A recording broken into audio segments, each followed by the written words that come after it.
ഈ പാല് കുടിക്കട്ടാ. എനിക്ക് വേണ്ട. അയ്യോ, എന്തു പറ്റി? മോളെ ആരെങ്കിലും എന്തെങ്കിലും പറഞ്ഞോ? എനിക്കിനി ആ സ്കൂളിൽ പോണ്ടമ്മേ.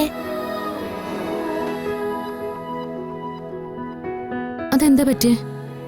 ടീച്ചേഴ്സ് ആരെങ്കിലും മോളെ വഴക്കു പറഞ്ഞോ? പിന്നെ കൂട്ടുകാരായിട്ട് വഴക്കുണ്ടാക്കിയോ? അത് കൊള്ളാം. പിന്നെ എന്തിനാ ഇപ്പൊ സ്കൂള് മാറുന്നേ?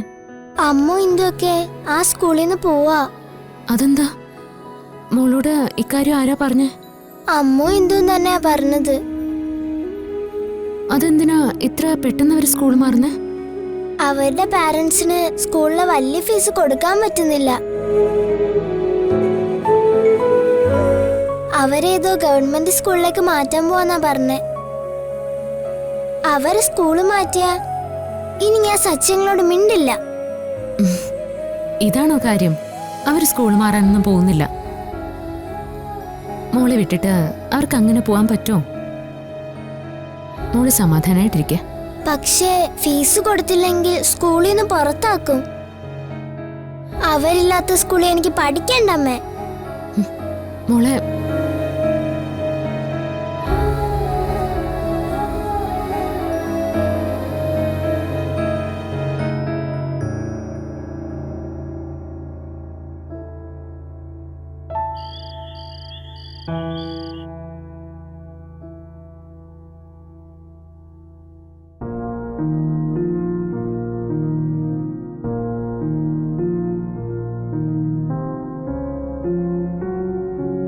ചിപ്പി, എന്തു പറ്റി? യൂണിഫോം പോലും മാറിയിട്ടില്ലല്ലോ. ആഹാ, പാലും കുടിച്ചിട്ടില്ല. എന്തു പറ്റി മോക്ക്?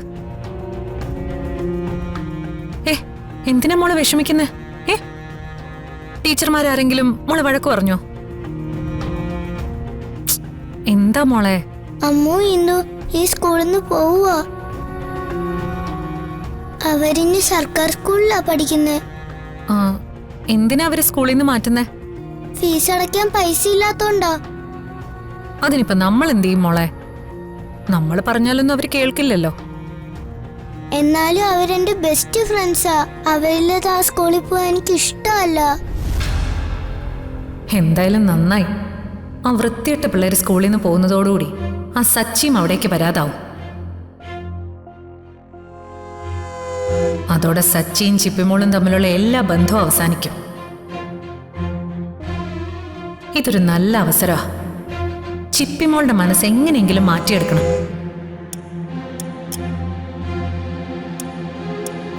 മോളെ, സ്കൂൾ ഫീസ് അടയ്ക്കാൻ അവർക്ക് പൈസ ഇല്ലാഞ്ഞിട്ടൊന്നുമല്ല, വേണ്ടെന്ന് വെച്ചിട്ടാ. ഇനി അഥവാ ഫീസ് വേണമെങ്കിൽ നമ്മളോട് ചോദിച്ചാ പോരെ? നമ്മൾ കൊടുക്കില്ലേ? ഇതാ സച്ചി മനഃപൂർവ്വം ചെയ്യുന്നതാ. അതെന്തിനാ? അല്ല, ആ കുട്ടികൾ നല്ല സ്കൂളിൽ പഠിക്കുന്നത് സച്ചിക്ക് ഇഷ്ടമല്ല. എല്ലാ വർഷവും ഫീസ് കൊടുക്കണ്ടേ, യൂണിഫോം വാങ്ങണ്ടേ? സർക്കാർ സ്കൂളിലാവുമ്പോ കാശൊന്നും ചെലവാവത്തില്ലല്ലോ, ഫീസ് കൊടുക്കുകയും വേണ്ട. ആണോ? അതെന്നെ. മോള് വിചാരിക്കുന്നത് പോലെ ആ സച്ചി ഇത്ര നല്ല ആളൊന്നും അല്ല.